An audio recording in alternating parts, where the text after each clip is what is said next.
Hello and welcome to today's financial clearance workshop. This is the second in a series of presentations designed to help new students and their parents feel confident and prepared to start their college adventure at WallaWallaU University. We believe that God has big plans for you, and we want to do everything that we can to help you feel ready as you gear up to start the school year with us. My name is Tiffany Nelson, and I am one of the recruiters here for the Marketing and Enrollment Services. Today's presentation will guide you through the financial clearance process, and this will be a step-by-step presentation to make sure everything is clear and makes sense. Please feel free to ask any questions that you may have along the way using the chat box on the right side of your screen, and we'll answer them at the end of the presentation, which take us about 30 minutes. If you'd like to download the slides that we'll be covering in this presentation, you could download them through the link in the panel on the right side of your screen. If you'd like to complete your financial clearance while you watch this presentation, go ahead and open another browser window now. If you don't know where to start, that's okay. We'll help you get started in just a minute, so you could take some time to do that. Today, I've asked Carrie Butler, one of WWU's financial aid counselors, to walk us through the process of getting financial clearance. Carrie has many years of experience and deals with these processes on a daily basis, so she's going to be our expert today. Mindy Coleman, our guest relations coordinator, is also here to make sure that Carrie clarifies some of the finer details along the way and answers the questions that she hears most often from new students and their families. All right, Carrie, take it away. Thanks. Happy to be here. First things first, before we jump into the process, let me talk about what financial clearance is. Financial clearance is a process that all WallaWallaU University students go through every quarter. This process makes sure that students have completed the financial clearance items that have to happen before the quarter begins. It verifies that a down payment has been made and that necessary financial aid forms have been completed. This process opens several weeks before the start of the new quarter, so you have plenty of time to complete it. And right now the process is open for fall quarter, so like Trevor mentioned, you are welcome to go through the process with us, and you can get that finished tonight. Go ahead and open another window or pull it up on a tablet or phone and follow along with us. To start, go to mywwu.wallawalla.edu and sign in. Don't worry, this is not a difficult process. Your first time through it takes a little longer because you have more forms to complete and permissions to agree to. But after that, it's about a 90-second process once your down payment has been made. We'll be going slow and covering everything in great detail tonight, but it's really a very simple process. You'll get the hang of it. That's right. And while it's not difficult, your first time is slightly more complicated because there are several one-time permissions that it asks you about.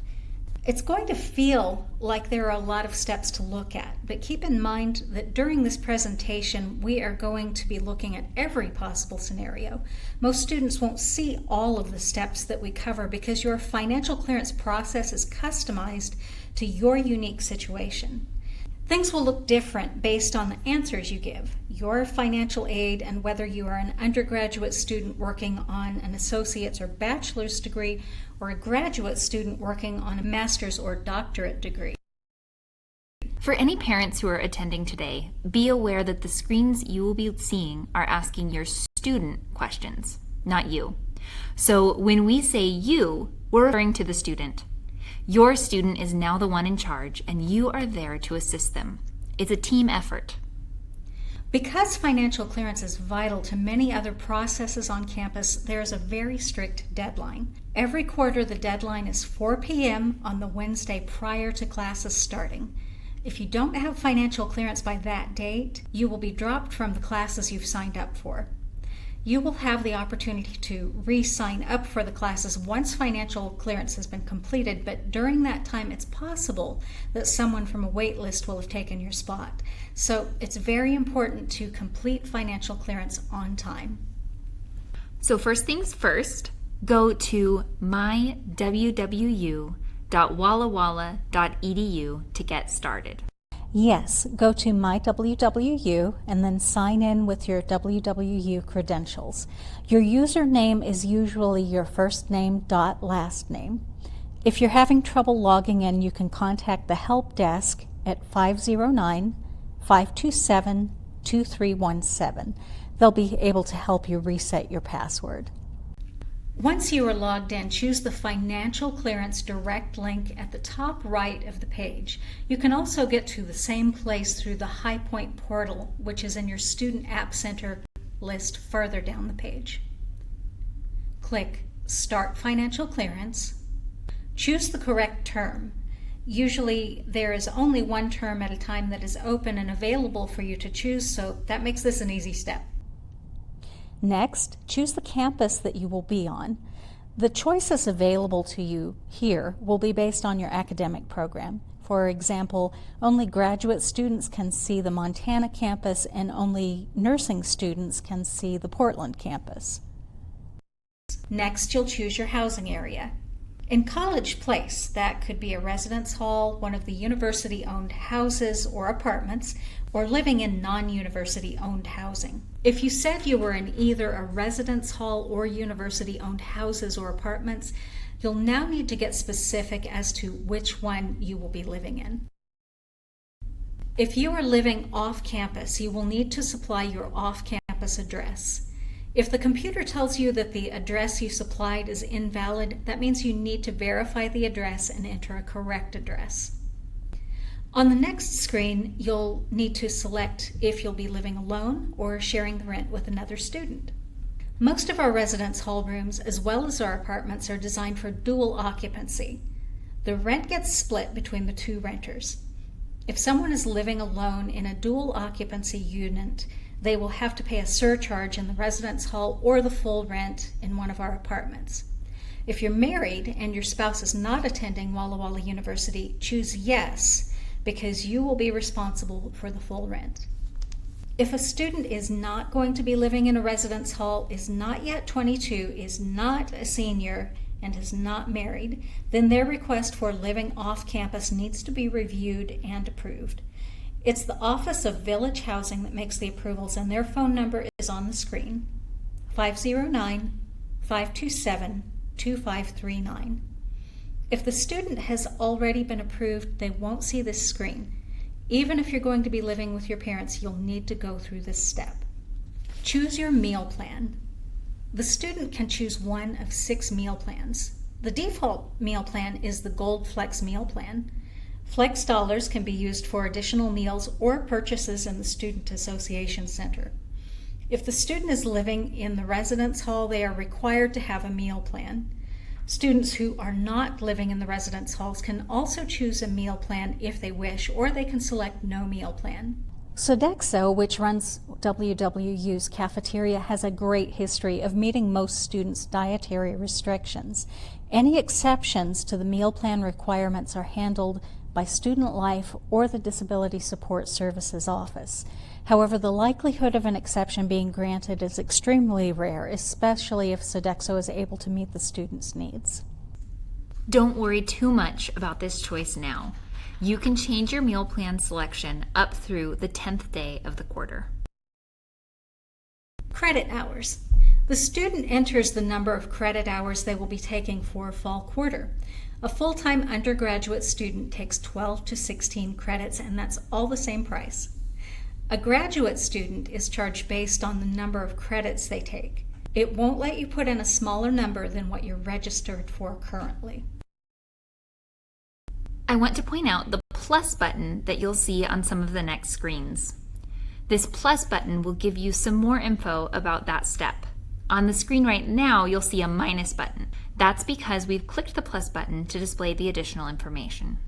Okay, now you are asked to estimate what you'll be spending on textbooks. If you will be buying your textbooks from somewhere other than the university bookstore, enter 0. Otherwise, enter your best guess or just the default amount. It does tend to be low, however.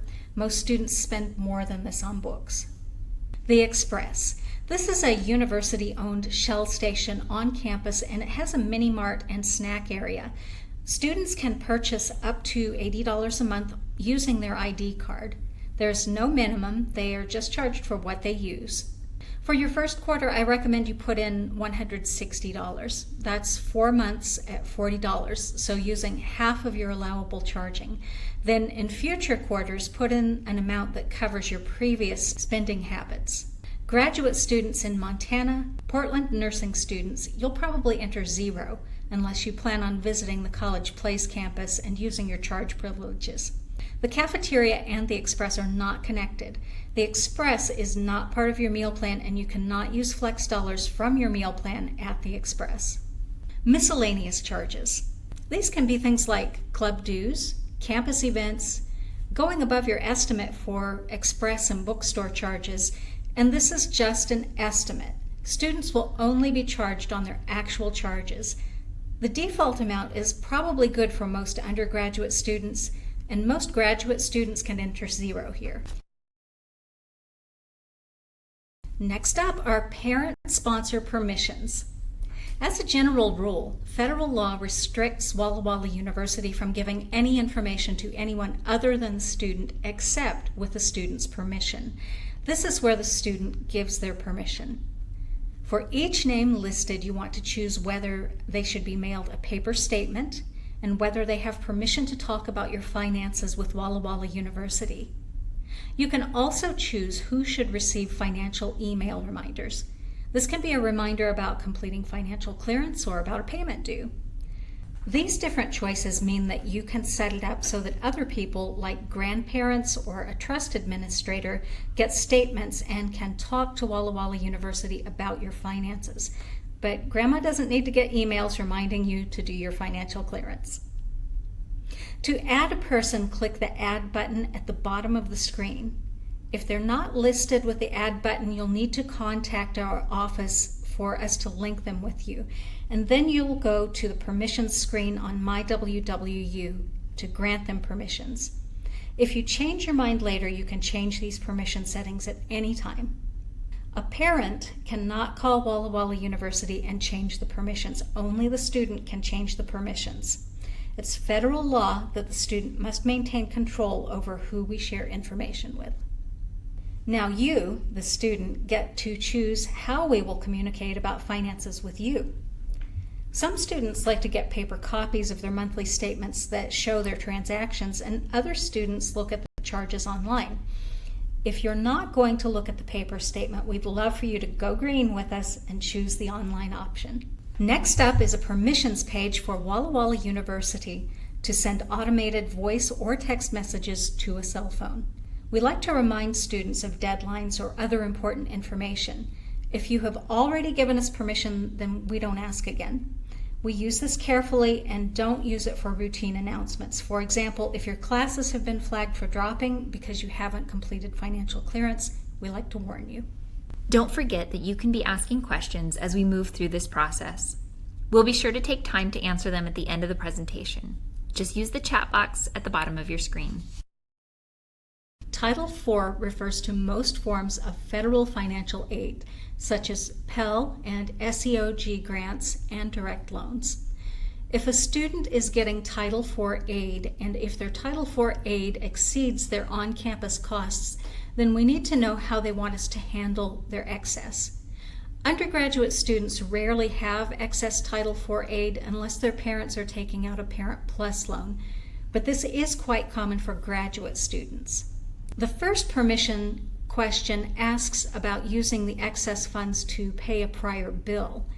The government won't let us use excess Title IV aid from fall quarter to pay a bill from last year unless the student gives us permission, and even then, we're limited to $200. In my opinion, this permission is a no-brainer. You're going to have to pay the back bill anyway, so make it easy on yourself and say yes. The next permission question asks when you want your money. Do you want it sent as soon as it's available, or do you want it sent when you ask for it? You have control on this.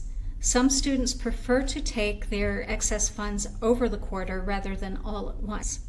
It's your choice on what works best for you. If you ask for it to be sent as soon as it's available, then during the third week of the quarter, we'll send the excess funds to Bank Mobile for them to disperse to you. We'll talk more about Bank Mobile in just a moment. If you ask us to hold funds, we'll wait until you complete an online request form. So really, it's asking, do you want your excess financial aid all at once, as soon as it's available, or do you want us to hold on to your money until you request it? The third permission question asks, what charges do you want your excess Title IV funds to cover?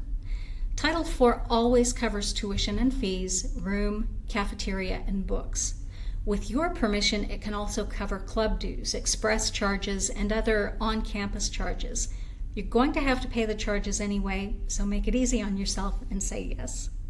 If at any time you want to change your answers to these questions, you can contact our office and we'll walk you through the steps.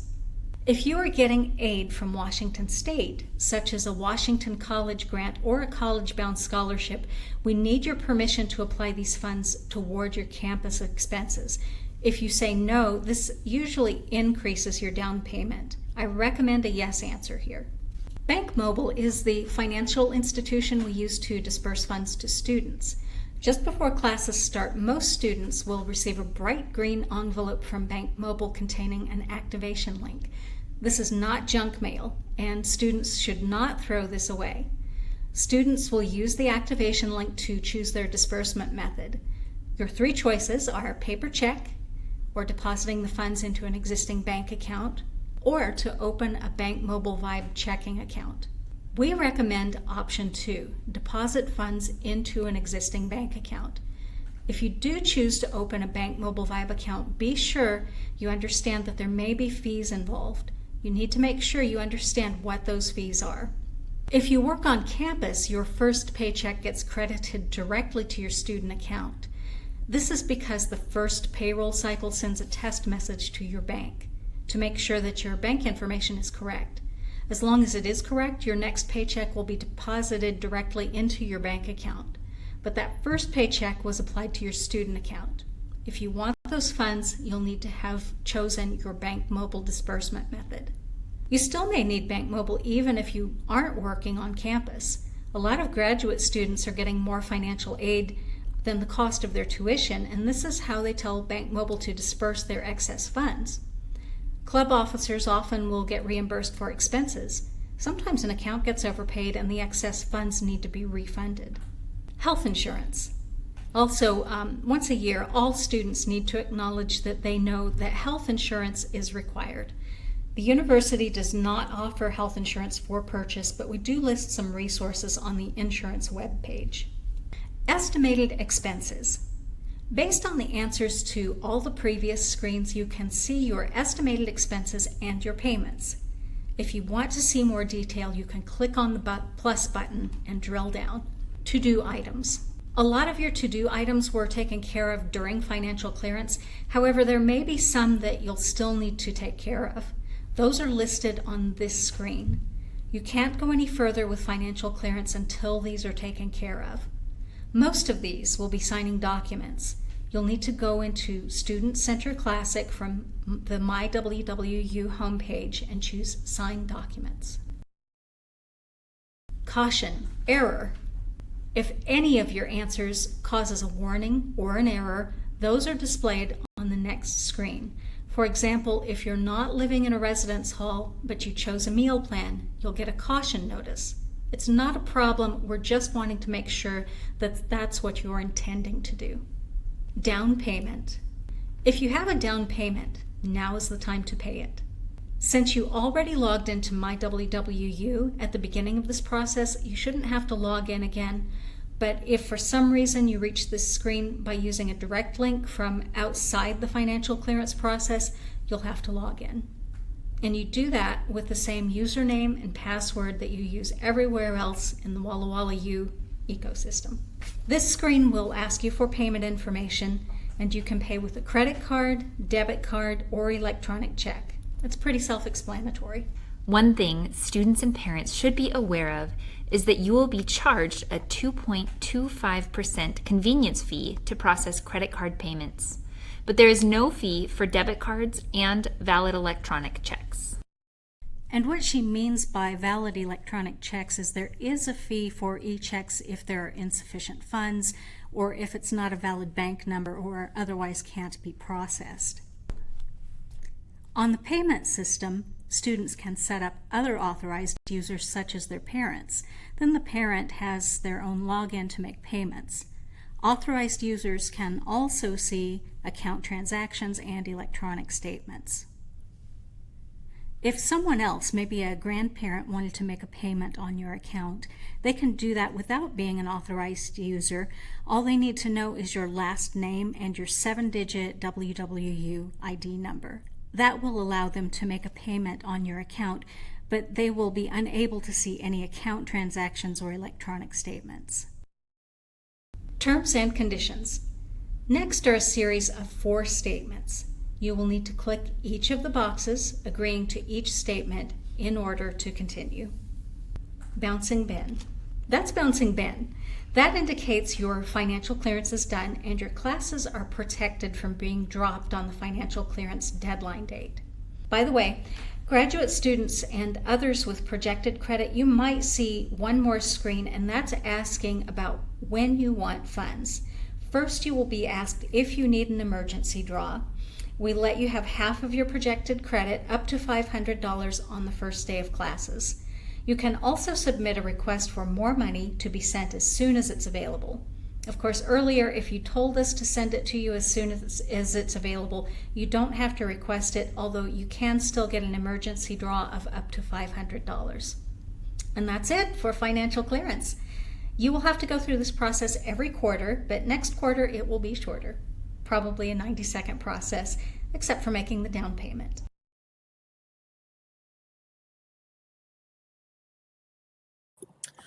Thank you so much, Carrie and Mindy. That was a lot of material to go through, but thank you so much for taking the time to share your expertise with all of us. Just a reminder, the deadline for financial clearance is the Wednesday before the start of classes each quarter. If you want to rewatch this presentation and review anything, a recording will be available at wallawalla.edu/workshops in about a week. And we'll send the link to your email so you can rewatch it or skip to the section that you are looking for answers in. If you have any questions or anything you'd like Carrie to clarify, go ahead and submit them through the chat box. You can do that right now.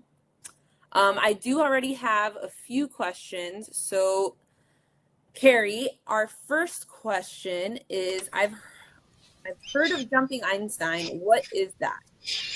Okay, jumping Einstein indicates that you've finished everything and your ID card has been electronically validated. You'll eventually see jumping Einstein, but probably not today. Until you see jumping Einstein, you can't make charges on your ID card at the express or bookstore or join campus clubs. Most freshmen can't do registration finalization yet because you need to meet with your advisor, and so you'll have to do that during Jumpstart. Okay, awesome, thanks. The next question is, I have several documents to sign in my to-do list. Do I need to wait until I'm on campus to do this? No, all of our documents can be signed electronically, including your student loan promissory notes. You should be able to sign those anywhere you have internet connection. And by the way, parents, you may have handled a lot of things for your students in the past, but it's a federal crime to sign your students' loan promissory notes for them or to sign any of their loan documents. They're becoming an adult, and now they get to take on some adult responsibilities, such as being responsible to sign their own paperwork. That's something that we know could be a pretty big change from high school to college, but it is super important that your student, starts being their own person in college, because it is their own college education. The next question is, when can we finish financial clearance? You can finish financial clearance as soon as you take care of the to-do items that were listed in the financial clearance page and make your down payment. And then you can finish financial clearance. So you can finish it today if you want. Awesome. I have a question here. says, where do my scholarships apply to my bill? Okay, so generally speaking, your financial aid is going to be packaged and it's going to be in the system and calculating toward your payment amounts. So if you're seeing a payment amount come up, it's probably what's just left over that's not covered by financial aid. But if you think maybe you have scholarships or other type of aid that hasn't been applied, call Student Financial Services, let us know, and we can always look at your account. And we'll be happy to just make sure everything's in place for you. Awesome. There was a question asked that said, for the meal plan, will the leftover money be credited back to my account? The meal plan actually is use it or lose it. So you do have a flat rate you pay during the quarter, and then you'll have a certain number of meals to use within the week. Within that week, if you wanted to use 3 meals one day and 1 meal the next day, that's okay, but you do need to use up that number of meals during the week. And if you have credit left over, like if you have a flex plan and you have some flex dollars left, you might end up buying some Gatorade down in the student center. So you do need to use it up though before the end of the quarter. Yes. There's a question here. Are some of these steps different for me as a transfer student versus a first-time freshman on financial clearance? No, your steps should be pretty similar. Where I'll see more difference would be if you're a graduate student and you're attending maybe on a different campus, or graduate and undergraduate needs sometimes are a little bit different. But the financial clearance process should be pretty similar as a transfer student. Is someone able to get financial clearance even if their financial aid package hasn't been completed? If we know that your financial aid is coming, for instance, student loans, we don't actually receive the funds for those until we actually get into the quarter. But if we know that the loans have been certified and that they're on the way, we get that in as part of your financial package, which you probably want because that reduces the amount you need to pay. If you have financial aid that's not included in your financial package, then that means you're going to have a larger payment. You could reimburse yourself later on, if you had additional aid that was applying later, and then you could pay yourself back, like if you, a scholarship hadn't been packaged yet or something like that. But generally speaking, you need to have all of your aid in place, have it packaged, and then that'll apply towards your costs. Awesome. Speaking of loans, I have a few questions here about some loans. One of them, and I'll ask both because they kind of go together. One of the questions is, we won't be needing student loans. Hope we can pass on that. And the second question that kind of ties with that, if we don't want to take an unsubsidized loan, but it shows up on our financial aid package, how do we get rid of that? Really, it's easy. Just give us a call, let us know, and we can get that canceled for you. And then we'll send you an updated financial plan that reflects what your costs will be with those loan amounts removed. Yeah, just a quick note to those watching. I like to think of financial clearance as the process that double checks everything.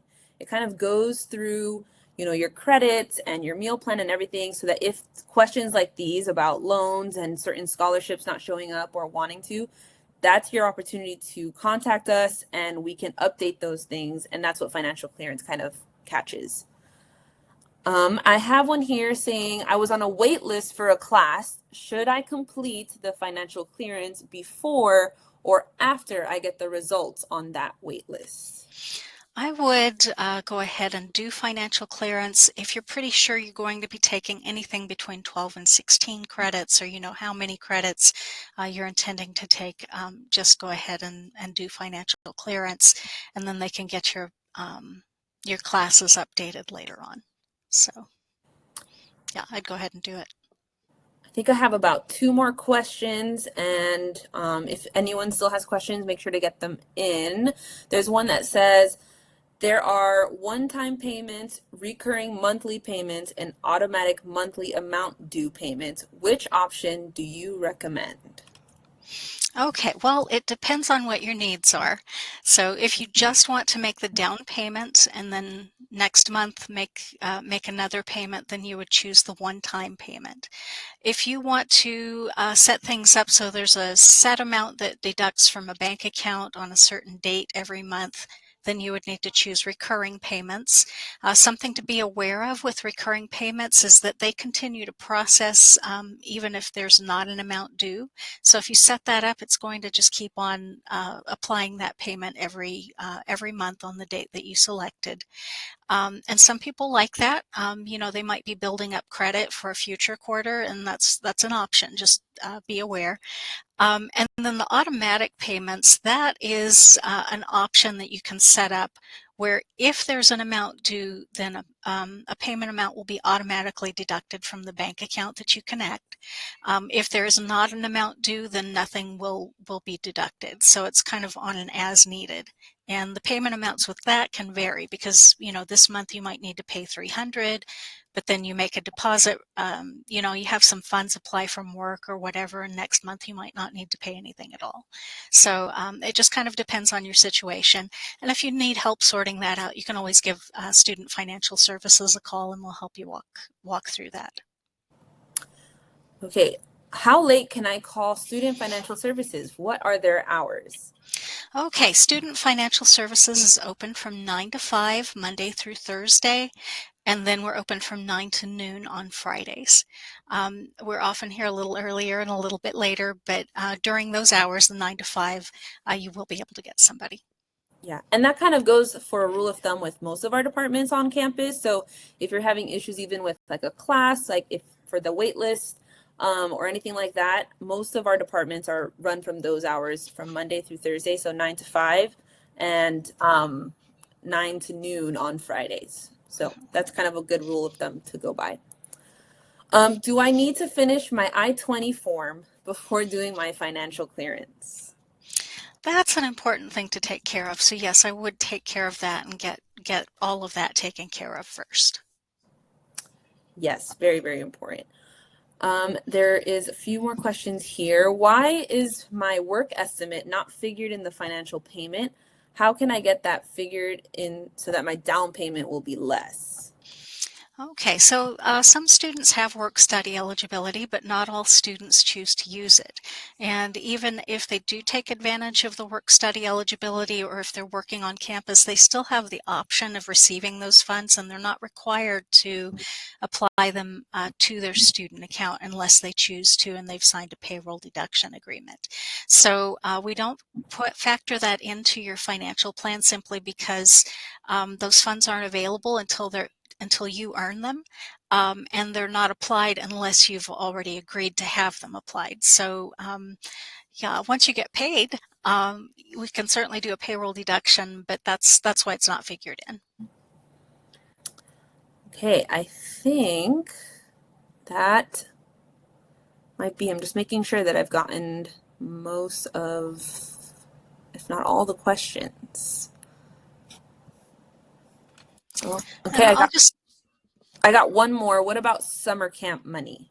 Okay, so for the camp match, make sure that you have submitted a copy of your final paycheck stub or somehow otherwise gotten that information to Student Financial Services so that your camp match can be processed. The matching funds are applied toward winter and spring quarters, so you won't see that in your financial plan until those quarters.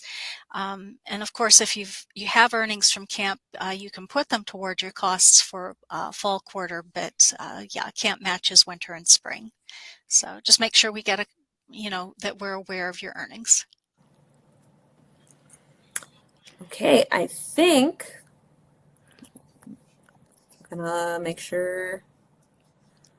Yeah, Tiffany, I just want to throw in that if you have concerns about your financial aid, about covering payment amounts and so forth, call Student Financial Services. We're here to help you, and we want to help get things get worked out for you. We want to make sure that a WallaWallaU education is affordable for you, and we're here to help you. We got one final question. How much does WW match from camp?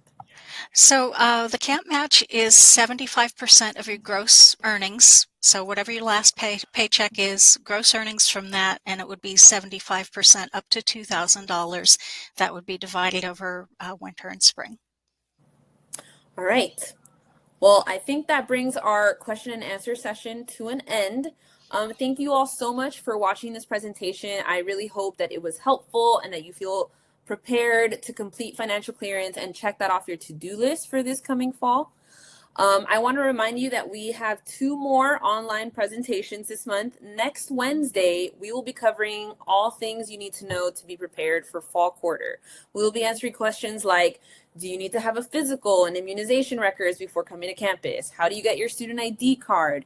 If you haven't already registered for either of these presentations, you can do that at wallawalla.edu/workshops.